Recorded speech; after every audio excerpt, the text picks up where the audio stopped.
आज रात 12 बजे से पूरे देश में पूरी तरह पाबंदी लगाई जा रही है। नमस्कार दोस्तों, स्वागत है आपका एक बार फिर बिंदास खबरें में। दोस्तों, हमारे देश में ओमिक्रॉन का खतरा तेजी से बढ़ता जा रहा है। ऐसे में प्रधानमंत्री नरेंद्र मोदी जी ने लाइव आकर देश को संबोधित किया है और खतरे को देखते हुए कड़े कानून लागू कर दिए हैं। ऐसे में आपको बता दें कि 8 राज्यों ने तो नाइट कर्फ्यू लगा दिया है। ऐसे में कुछ और राज्य नाइट कर्फ्यू और लॉकडाउन लगाने की तैयारी भी कर रहे हैं। तो दोस्तों, इस वीडियो के अंत तक जरूर बने रहिए, क्योंकि हम आपको बताने वाले हैं कि क्या आपके राज्य में लॉकडाउन लगने वाला है या फिर नहीं। और साथ ही दोस्तों, देश में तीसरी लहर को लेकर प्रधानमंत्री नरेंद्र मोदी जी ने बैठक की है और नए साल के लिए कुछ नए नियम लागू कर दिए हैं। अगर इन नियमों का पालन नहीं किया तो आपको भारी नुकसान उठाना पड़ सकता है। और दोस्तों, कुछ लाभ लेने वाली योजनाएं भी लागू की गई हैं, इसलिए इस वीडियो को अंत तक जरूर देखिएगा, जिससे कि लाभ लेने से आप वंचित न रह जाएं। तो दोस्तों, चलिए शुरू करते हैं खबरों को विस्तार से। और इसी के साथ दोस्तों, आज की पहली बड़ी खबर की डेल्टा से भी तेजी से फैल रहा है ओमिक्रॉन। WHO ने चेताया कि सावधानी बरतें, इसे हल्के में ना लें। दोस्तों, यहाँ पर आपको बता दें कि दुनिया भर में ओमिक्रॉन तेजी से कोरोना के डेल्टा वेरिएंट से आगे निकल रहा है। विश्व स्वास्थ्य संगठन यानी कि WHO के एक वरिष्ठ अधिकारी ने चेतावनी देते हुए कहा है कि इसके साक्ष्य मिल रहे हैं कि ओमिक्रॉन प्रतिरक्षा को प्रभावित भी कर रहा है, लेकिन कोविड के अन्य प्रकारों की तुलना में इसमें कम गंभीरता देखी जा रही है।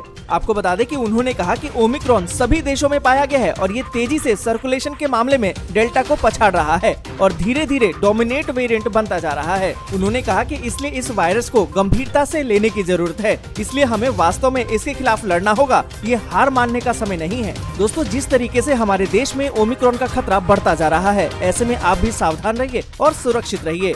और इसी के साथ दोस्तों, अगली बड़ी खबर की पेट्रोल से मिली राहत तो PNG के बढ़ गए दाम। जाने की कितनी महंगी हो गई है गैस। दोस्तों, यहाँ पर आपको बता दें कि भारत के लाखों उपभोक्ताओं को फिलहाल पेट्रोल डीजल की बेतहाशा भागती कीमतों से राहत तो जरूर मिली है, लेकिन रसोई गैस की कीमतों में लगातार इजाफा होता जा रहा है। बुधवार से देश की राजधानी दिल्ली में PNG की कीमतों में बढ़ोतरी कर दी गई है। यहाँ के लोगों को अब महंगी कीमत पर गैस खरीदनी पड़ेगी। बढ़ी हुई कीमत 12 जनवरी से ही लागू हो गई है। आपको बता दें कि दिल्ली में PNG सप्लाई करने वाली कंपनी इंद्रप्रस्थ गैस लिमिटेड ने दिल्ली में घरेलू PNG के दाम में 50 पैसे का इजाफा कर दिया है।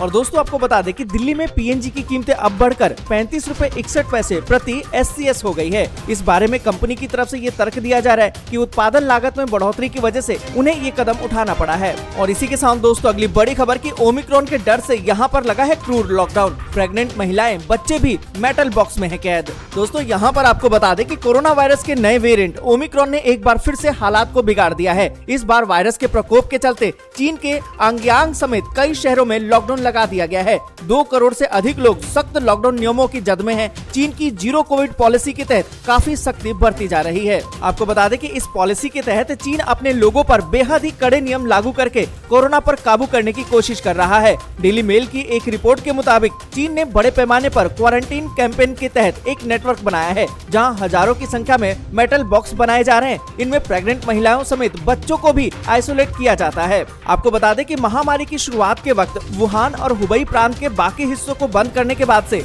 अब तक का ये सबसे सख्त लॉकडाउन है। अभी शियान में करीबन 1.25 करोड़ लोग और यूजाओं में 10 लाख से अधिक लोग लॉकडाउन के तहत कैद कर दिए गए हैं, जबकि एनियांग शहर में 55 लाख आबादी घरों में कैद है। आपको बता दें कि जीरो कोविड पॉलिसी के तहत चीन में जिस तरीके का सख्त लॉकडाउन लगाया गया है, उसे दुनिया का सबसे कठोर लॉकडाउन बताया जा रहा है। इसमें बेहद ही क्रूर प्रतिबंधों को लोगों पर थोपा गया है। दोस्तों, आगे बढ़े उससे पहले वीडियो को लाइक और शेयर जरूर कर दें। अगर अभी तक आपने चैनल को सब्सक्राइब नहीं किया है तो सब्सक्राइब जरूर से कर लें। और इसी के साथ दोस्तों, अगली बड़ी खबर की आयकर दाताओं के लिए राहत। रिटर्न दाखिल करने की समय सीमा 15 मार्च तक बढ़ाई गई। आपको बता दें कि आयकर दाताओं को राहत देते हुए केंद्रीय प्रत्यक्ष कर बोर्ड ने टैक्स ऑडिट रिपोर्ट और इनकम टैक्स रिटर्न दाखिल करने की नियत तारीखों को बढ़ा दिया है। कर विभाग ने जारी एक प्रेस विज्ञप्ति के माध्यम से इसकी घोषणा की। केंद्र ने एक बार फिर से वित्तीय वर्ष 2020-21 या फिर आंकलन वर्ष 2021-22 के लिए आयकर रिटर्न दाखिल करने की समय सीमा को पिछले साल 31 दिसंबर से इस साल 3 महीने बढ़ाकर 15 मार्च कर दिया है। इसका मतलब तो ये है कि करदाता मार्च के मध्य तक वित्त वर्ष 2021 के लिए अपना आयकर रिटर्न दाखिल दाखिल कर सकते हैं। और इसी के साथ दोस्तों अगली बड़ी खबर कि यूपी के स्कूल कॉलेज में ऑफलाइन पढ़ाई पर रोक, परीक्षाओं को लेकर दिए गए हैं निर्देश। दोस्तों यहाँ पर आपको बता दें कि उत्तर प्रदेश में कोरोना संक्रमण के बढ़ते खतरे को देखते हुए शैक्षणिक संस्थानों पर फिर से ताले लग गए हैं। पहले राज्य में कक्षा 1 से लेकर 8वीं तक के स्कूल बंद किए गए, उसके बाद कॉलेज और यूनिवर्सिटी में भी ऑफलाइन पढ़ाई पर रोक लगा दी गई। राज्य में तेजी से कोरोना संक्रमण के मामले बढ़ रहे हैं, जिसको ध्यान में रखते हुए राज्य सरकार ने शैक्षणिक संस्थानों को बंद करने के आदेश दे दिए हैं। आपको बता दें कि स्कूल, कॉलेज और यूनिवर्सिटी फिलहाल 16 जनवरी तक बंद किए गए हैं। रविवार को कोरोना की स्थिति का जायजा लेने के बाद ही शैक्षणिक संस्थानों को दोबारा खोला जाएगा। और साथ ही आपको बता दें कि जिन भी कॉलेज या फिर यूनिवर्सिटी में एग्जाम जारी हैं, वहां कोरोना संबंधी गाइडलाइन के साथ एग्जाम आयोजित किए जा सकते हैं। इसके अलावा 10वीं और 12वीं की बोर्ड परीक्षाएं इस साल 20 मार्च से आयोजित की जा सकती हैं, जिसके लिए शेड्यूल अभी जारी नहीं किया गया है। और इसी के साथ दोस्तों अगली बड़ी खबर की इस मकर संक्रांति पर घर पर लाएं 634 रुपए में घरेलू LPG सिलेंडर। दोस्तों यहाँ पर आपको बता दें कि मकर संक्रांति पर आप अपने घर अब केवल 634 रुपए में घरेलू सिलेंडर ला सकते हैं। अगर आप दिल्ली, बनारस, प्रयागराज, फरीदाबाद, गुरुग्राम, जयपुर, हैदराबाद, जालंधर, जमशेदपुर, पटना, मैसूर, लुधियाना, रायपुर, रांची, अहमदाबाद जैसे शहरों में रहते हैं तो आपको एक ऐसे ही सिलेंडर के बारे में हम बता रहे हैं।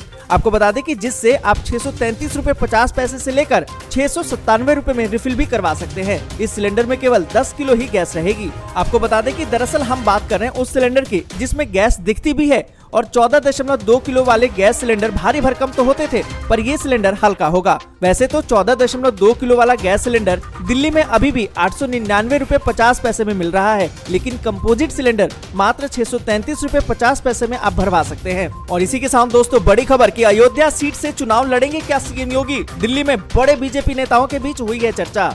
दोस्तों यहाँ पर आपको बता दें कि उत्तर प्रदेश विधानसभा चुनाव के लिए उम्मीदवारों पर भारतीय जनता पार्टी का दूसरे दिन भी मंथन जारी है। सूत्रों के मुताबिक 10 से 15 विधायकों की सीट बदल सकती है और कुछ का टिकट भी कट सकता है। इस बीच प्रदेश के मुख्यमंत्री योगी आदित्यनाथ के अयोध्या से चुनाव लड़ने पर बीजेपी कोर ग्रुप के नेताओं के बीच में चर्चा हुई है। पार्टी नेताओं की राय तो यही है कि अयोध्या हिंदुत्व और विकास दोनों का मॉडल है, इसलिए मुख्यमंत्री को वहां से चुनाव लड़ना चाहिए। इससे अवध क्षेत्र के साथ पूरे प्रदेश में सकारात्मक संदेश भी जाएगा। तो दोस्तों आपको क्या लगता है, क्या वाकई में सीएम योगी को अयोध्या से चुनाव लड़ना चाहिए? क्या आपको वाकई लगता है कि दोबारा से सीएम बन सकते हैं योगी, या फिर अब परिवर्तन होगा? अपनी राय कमेंट के जरिए जरूर बताएं। और इसी के साथ दोस्तों अगली बड़ी खबर की क्या कोरोना की तीसरी लहर में मोदी सरकार दे रही है 5000 रुपए? जाने इसकी पूरी सच्चाई।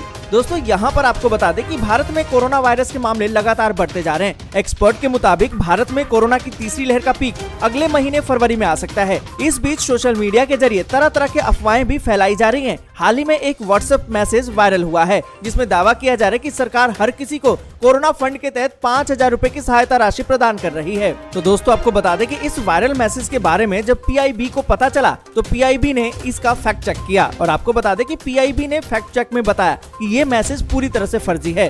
आपको बता दें कि PIB ने अपने ऑफिशियल ट्विटर पर ट्वीट करके इसके बारे में जानकारी दी है। साथ ही अपील करते हुए कहा है कि ऐसे फर्जी संदेशों को फॉरवर्ड न करें। इस तरह की संदिग्ध वेबसाइट पर अपनी किसी भी तरह की निजी जानकारी साझा भी न करें। और इसी के साथ दोस्तों अगली बड़ी खबर की जिनमें नहीं दिख रहा है कोई भी लक्षण, उनकी नहीं होगी टेस्टिंग। महाराष्ट्र सरकार ने जारी की नई गाइडलाइन। दोस्तों यहाँ पर आपको बता दें कि महाराष्ट्र में कोरोना वायरस के केस लगातार बढ़ते जा रहे हैं। इन दिनों संक्रमण के मामलों में महाराष्ट्र सबसे ऊपर है। बीते 24 घंटे में यहाँ 44,388 केस दर्ज किए गए। आपको बता दें कि केंद्रीय स्वास्थ्य मंत्रालय की तरफ से अब नई गाइडलाइन जारी कर दी गई है, जिसके मुताबिक जिन लोगों में लक्षण नहीं है उनका कोविड टेस्ट महाराष्ट्र में नहीं किया जाएगा। आपको बता दें कि BMC की तरफ से कहा गया है कि अभी शहर में बड़े पैमाने पर लोग सेल्फ कोविड टेस्टिंग किट घर लेकर जाते हैं, लेकिन उनकी जानकारी BMC को नहीं दी जाती है। इसलिए अब नियम बनाया गया है कि जो भी डिस्ट्रीब्यूटर से सेल्फ टेस्टिंग किट लेकर जाते हैं उसका रिकॉर्ड रखा जाएगा। और इसी के साथ दोस्तों अगली बड़ी खबर कि दिल्ली में आ सकते हैं एक दिन में 25,000 मामले।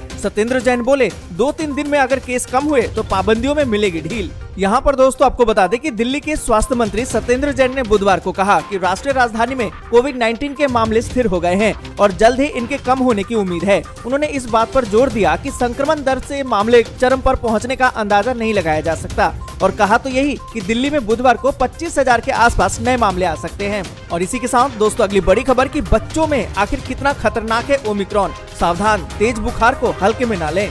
दोस्तों यहाँ पर आपको बता दें कि कोरोना की तीसरी लहर बच्चों के लिए घातक है। चिकित्सकों ने भी बच्चों के लिए सावधानी बरतने की हिदायत दी है। बच्चों में किसी भी लक्षण को नजरअंदाज न करें। अगर बच्चे को तेज बुखार और कंपकपी जैसे लक्षण दिखाई दे रहे हो तो सावधान हो जाइए। जानते हैं कि कोरोना की तीसरी लहर के दौरान आप अपने दिल के टुकड़े यानी कि अपने बच्चे को कैसे संक्रमण से दूर और सुरक्षित रख सकते हैं।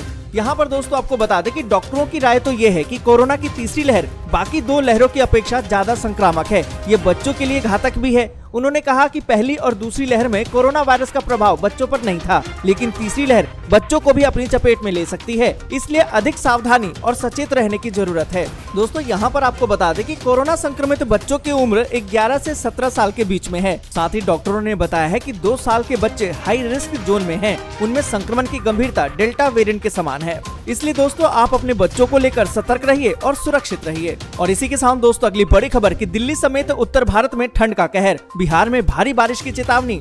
यहाँ पर दोस्तों आपको बता दें कि बीते दिनों राष्ट्रीय राजधानी दिल्ली, एनसीआर समेत उत्तर भारत में हुई जो बारिश, उसका असर अब दिखना शुरू हो गया है। उधर पहाड़ी इलाकों उत्तराखंड, कश्मीर, हिमाचल में भारी बर्फबारी ने मैदानी इलाकों में ठंड को बढ़ा दी है। तेज हवाओं के साथ शीतलहर दस्तक दे रही है, जिससे कि पारा भी लुढ़कना शुरू हो गया है। दिल्ली एनसीआर में एकाएक सर्दी बढ़ गई है, जिससे कि पारा 6.5 डिग्री सेल्सियस तक लुढ़क गया है। भारत मौसम विज्ञान विभाग की माने तो राष्ट्रीय राजधानी दिल्ली एनसीआर समेत आसपास के क्षेत्रों में सर्दी और बढ़ेगी। रात का तापमान 6 से 8 डिग्री के बीच रहने का अनुमान है। इसके साथ ही कोहरा भी दस्तक देगा। साथ ही दोस्तों आपको बता दें कि आईएमडी की तरफ से बिहार में बारिश का येलो अलर्ट जारी कर दिया गया है। वैज्ञानिकों का कहना है कि 14 जनवरी तक बारिश होती रहेगी। राज्य के 13 जिलों में बारिश की संभावना है। दोस्तों आज के लिए बस यहीं तक। वीडियो आपको अच्छी लगी हो तो लाइक और शेयर जरूर कर दें। अगर अभी तक आपने चैनल को सब्सक्राइब नहीं किया है तो सब्सक्राइब जरूर से कर लें।